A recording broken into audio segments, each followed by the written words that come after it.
Good morning, 8th class. Good morning, all students. So, last day we complete our poem and our poem question answers. And today we start our new chapter, chapter 5. Chapter name is The Summit Within. Firstly, we know about the meaning of the summit within. The summit within means is Antrik Shikhar. Antrik Shikhar. This chapter is a experience of a mountaineer whose name was Major H.P.S. Ahluwalia. तो बच्चों देखो, आपका ये chapter है the summit within. The summit within का हिंदी अर्थ होता है आपके आंतरिक शिखर। आपको बता दें कि यह जो आपका चैप्टर है, यह चैप्टर एक व्यक्ति जिन्होंने माउंट एवरेस्ट की चढ़ाई पूरी की थी, जिन्होंने माउंट एवरेस्ट पर सबसे पहले चढ़ाई पूरी की थी, उनका एक्सपीरियंस है। उन्हें कैसा एक्सपीरियंस रहा, कैसे उन्होंने चढ़ाई पूरी की, क्या क्या उन्होंने देखा और उसके अलावा उनको कितनी कठिनाइयों का सामना करना पड़ा, तो वो सारी चीज़ें जो थी उनके बारे में हम आज इस चैप्टर में पढ़ेंगे।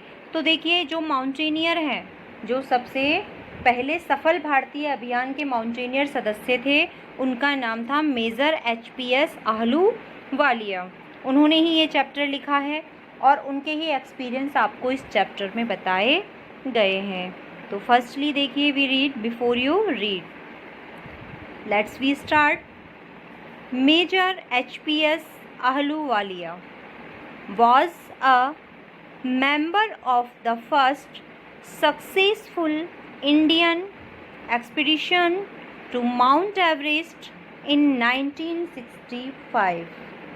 अब यहाँ देखिए, मेजर H.P.S. आहलूवालिया जो थे, मेजर H.P.S. आहलूवालिया जो थे, वह पहले ऐसे पहले भारतीय सदस्य थे जो कि माउंट एवरेस्ट की चढ़ाई के अभियान में शामिल हुए थे। इंडियन एक्सपीडिशन, जिसका मतलब है भारतीय अभियान, जिनमें वो शामिल हुए थे, जो कब किया गया था, 1965 में। तो एक बार फिर हम देख लेते हैं इस लाइन को। Major H.P.S. आहलूवालिया 1965 में माउंट एवरेस्ट पर पहले सफल भारतीय अभियान के एक सदस्य थे। जो माउंट एवरेस्ट के जो सदस्य भेजे गए थे 1965 में, उसमें एक सफल सदस्य रहे थे major H.P.S. Ahluwalia. How did he feel when he stood on the highest point in the world. यहाँ उन्होंने इस चैप्टर में यही बताया है कि जब वो विश्व की सबसे ऊंची चोटी पर खड़े थे, तो उन्होंने कैसा महसूस किया। हाईएस्ट पॉइंट यानी सबसे ऊंचा, स्टूड यानी खड़े होना, फील यानी महसूस करना। तो जब वो विश्व की सबसे ऊंची चोटी पर खड़े हुए थे माउंट एवरेस्ट पर, तब उन्होंने कैसा महसूस किया था, वही अनुभव उन्होंने इस चैप्टर के माध्यम से हम सभी के साथ शेयर किया है। Let us hear his story in his words। आओ हम उनकी कहानी उनकी जुबानी सुनते हैं। His words यानी उनके ही मुंह से, उनके ही शब्दों से। तो साधारण भाषा में हम बोले तो आओ हम उनकी कहानी उनकी ही जुबानी सुनते हैं।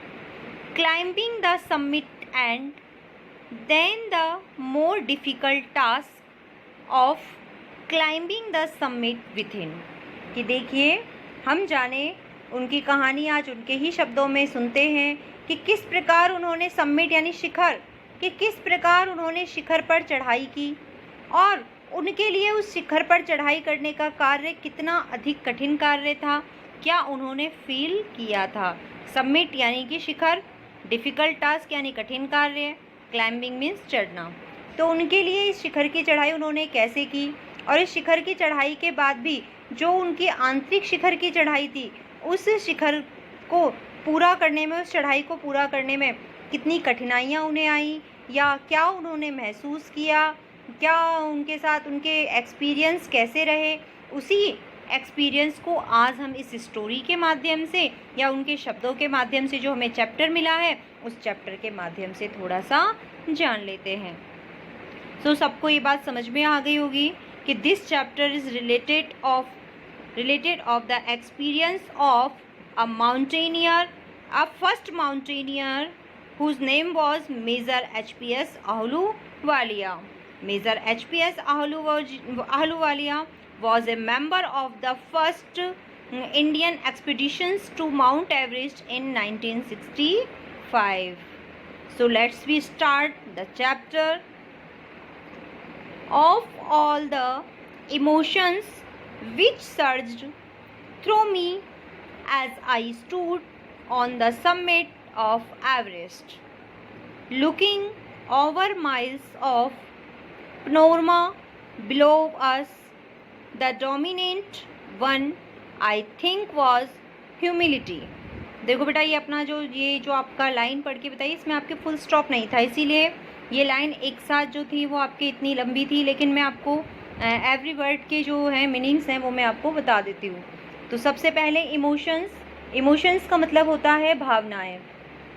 फिर आता है आपके वर्ड सर्ज का मतलब होता है उमड़ना, स्टूड यानी खड़े होना, समिट में शिखर, एवरेस्ट आपको पता है ये माउंट एवरेस्ट के लिए आया है, लुकिंग ओवर यानी कि ऊपर की तरफ से देखना, माइल्स ऑफ पनोरमा, अब यहाँ देखिए माइल्स तो मील के लिए आया है,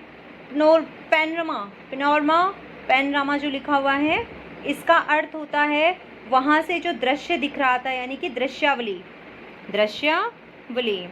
बिलो यानी नीचे, डोमिनेट का मतलब होता है प्रमुख, और ह्यूमिलिटी का मतलब होता है विनम्रता।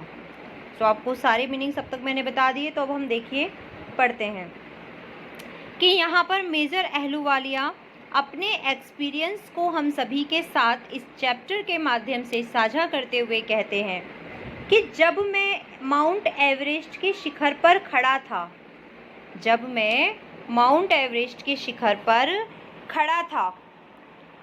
तब जब मैं वहाँ खड़ा था तो हमारे नीचे जो नज़ारा हमें दिख रहा था वो नज़ारा मैंने देखा कि जब मैं माउंट एवरेस्ट की ऊंचाई पर खड़ा हुआ था, उस शिखर के ऊपर जब मैं खड़ा हुआ था, तो मैंने जब नीचे की तरफ देखा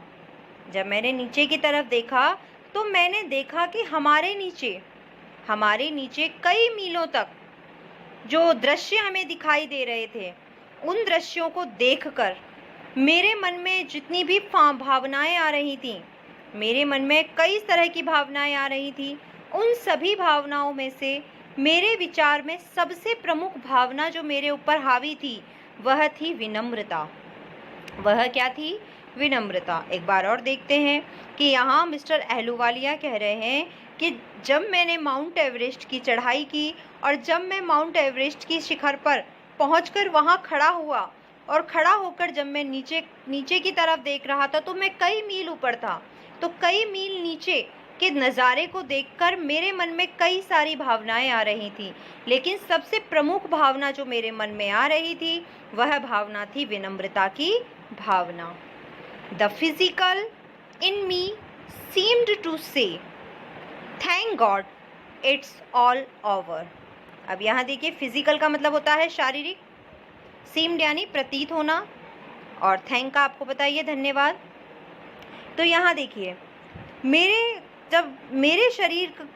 जो मन था, मेरा जो शरीर था, वो पूरी तरीके से इस चढ़ाई को पूरा करने के लिए सिर्फ मेरे मन से, मेरे शरीर से, दिल दिमाग से, यानी कि सिर्फ एक ही आवाज़ आ रही थी, मेरे शरीर के अंदर से सिर्फ एक ही आवाज़ आ रही थी जो मुझे महसूस हो रही थी। वो आवाज़ क्या थी?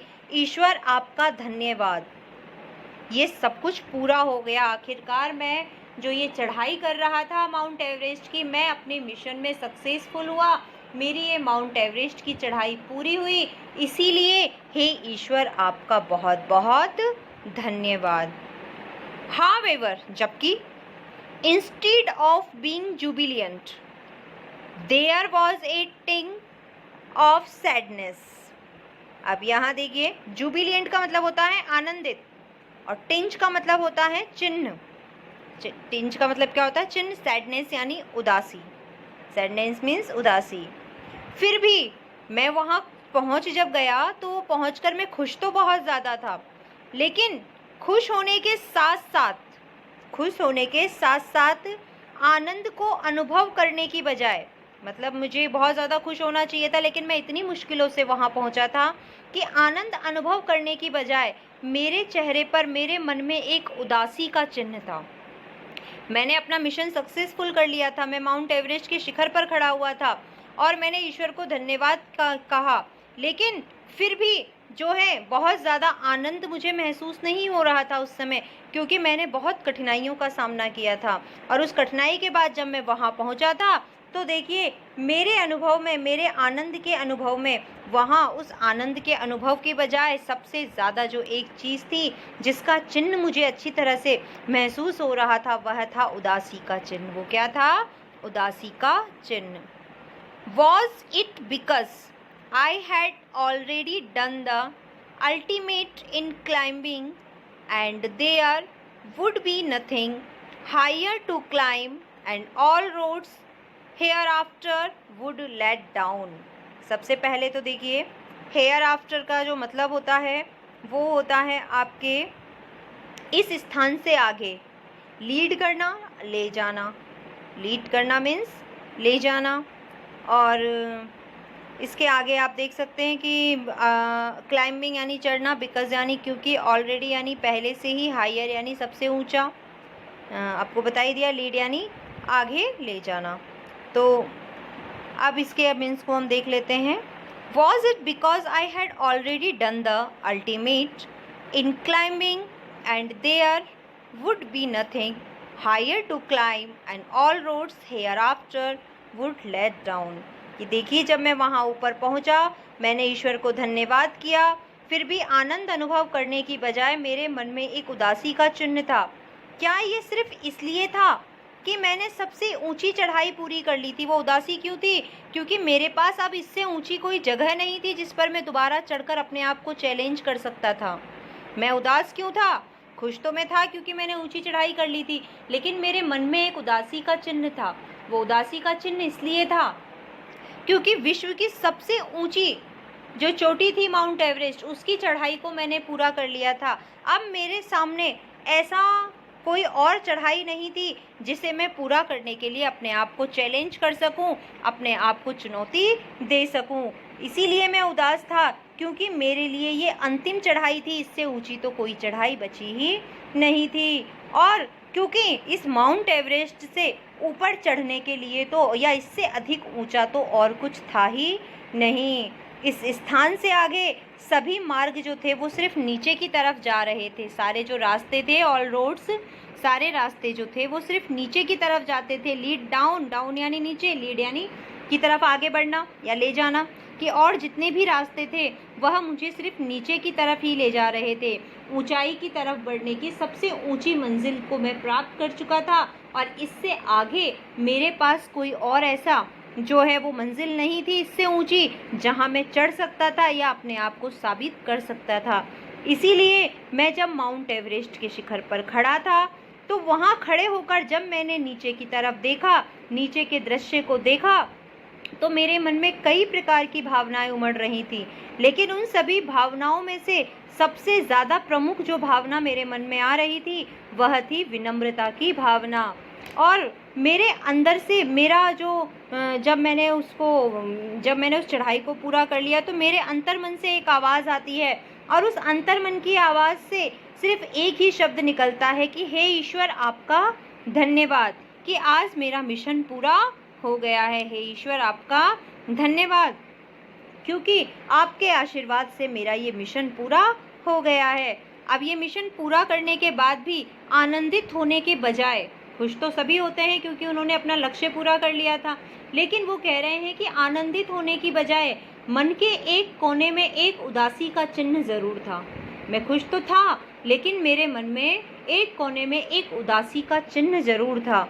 वो उदासी का चिन्ह क्यों था? वो उदासी का चिन्ह इसलिए था क्योंकि मैंने विश्व की सबसे ऊंची चढ़ाई को पूरा कर लिया था और इससे ज़्यादा ऊंचा चढ़ने के लिए मेरे पास और कुछ भी नहीं था।